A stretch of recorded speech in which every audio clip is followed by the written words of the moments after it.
Hola mis amigos, hoy les tengo la historia de un país con las mayores riquezas naturales del planeta, pero también marcado por la inestabilidad, la crisis y la lucha constante por el poder. Vamos a hablar de Bolivia, desde sus civilizaciones antiguas hasta líderes como Evo Morales y el actual gobierno de Luis Arce. Esta es la historia de un país que nunca ha dejado de buscar su destino, que nunca ha dejado de buscar la salida. Mucho antes de que existiera Bolivia, esas tierras formaban parte del poderoso Imperio Inca, una de las civilizaciones más organizadas de América. Sí, porque los incas no solo conquistaban territorios, también imponían un sistema de orden, creían profundamente en la conexión con la naturaleza. El sol, la tierra y las montañas no eran solo elementos, para ellos eran dioses. Su principal deidad era el sol, al que consideraban el origen de todo. Esa sociedad estaba perfectamente estructurada y tenían una organización muy bien establecida. Estaban en la cima de un poder y el Inca era considerado como un dios viviente.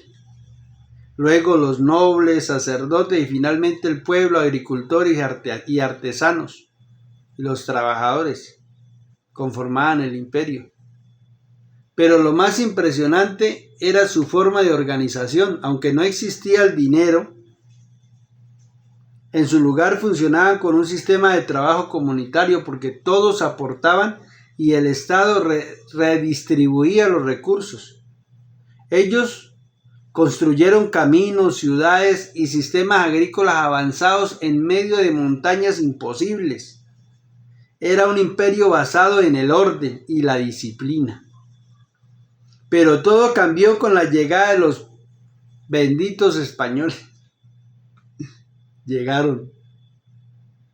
Y eso fue un choque brutal entre dos mundos. Porque la llegada de los españoles destruyó por completo el orden inca. Comenzó la colonización y con ella la explotación, la esclavitud.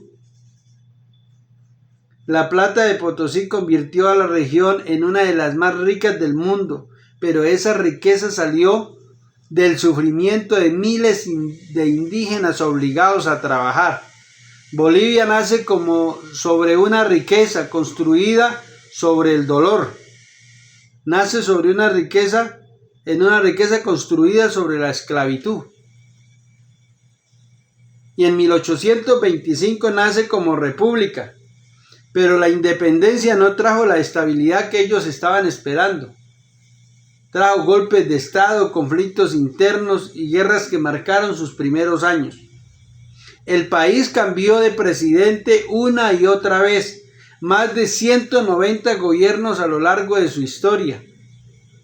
Un país que no lograba encontrar el equilibrio. En el siglo XX estuvo dominado por el gobierno de militares, intentos de cambio seguidos de represión, una economía dependiente de los recursos y vulnerable a las crisis. Bolivia seguía atrapada en el mismo ciclo y durante muchos años probó modelos más cercanos al capitalismo, privatizaciones, apertura económica, pero la desigualdad seguía creciendo. Eso abrió la puerta para un cambio radical. Sí,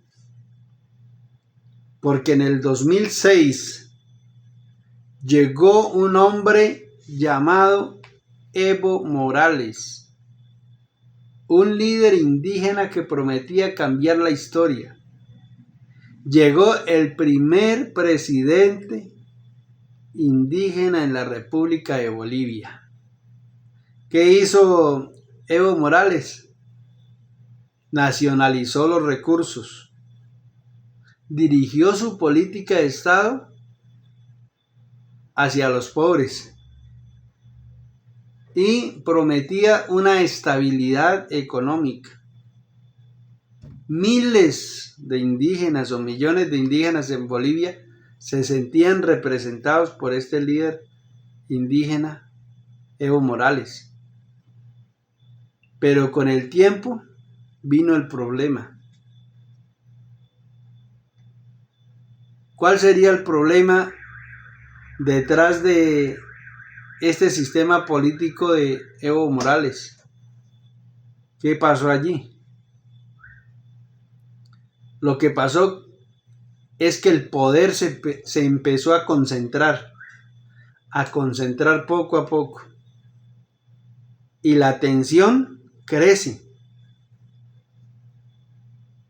Porque Evo Morales ya no quiere salir del poder. Se quiere perpetuar en el poder. Y es allí donde poco a poco se va gestando una crisis política y económica en el país de Bolivia. Y en el 2019 esa crisis política divide al país.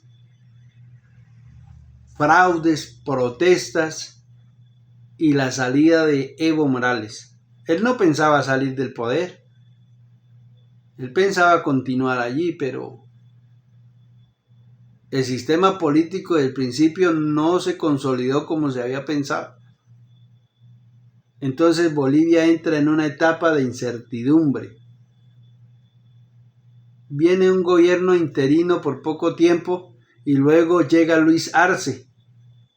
Pero ahora el conflicto es interno. Ese es el problema. Que a veces hay hombres que llegan al poder con buenas ideas y buenas promesas, pero al llegar al poder parece que las mentalidades cambian.